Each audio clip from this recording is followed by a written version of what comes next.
Anggota kelompok kriminal bersenjata, KKB, Iron Heluka, berhasil diamankan Satgas Operasi Damai Kartens pada Jumat, 28 November 2025, dini hari.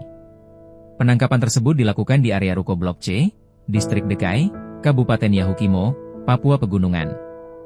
Kasatgas Humas Ops Damai Kartens, Kombes Pol Yusuf Sutejo, menjelaskan rekam jejak aksi kejahatan yang melibatkan Iron Heluka. Ia disebut berperan dalam sejumlah tindak kriminal, termasuk pembakaran gedung Samsat Yahukimo pada 12 September 2025. Selain itu, Iron Heluka juga berfungsi sebagai pengawas dalam aksi pembunuhan terhadap Bahar bin Saleh, sebelum kemudian melarikan diri usai kejadian tersebut.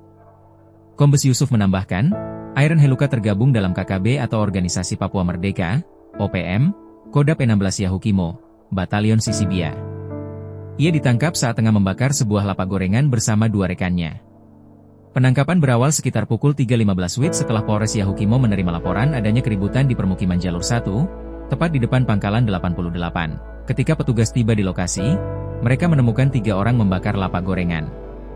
2 pelaku melarikan diri, sementara 1 orang berhasil diamankan dan diketahui sebagai Iron Heluka, yang kemudian dibawa ke Polres Yahukimo untuk penyelidikan lebih lanjut. Hasil pemeriksaan mengungkap bahwa Iron Heluka telah menjadi bagian dari KKB Kodap 16 Yahukimo sejak Mei 2025. Kelompok tersebut beranggotakan 15 orang dan memiliki 5 senjata laras panjang rakitan.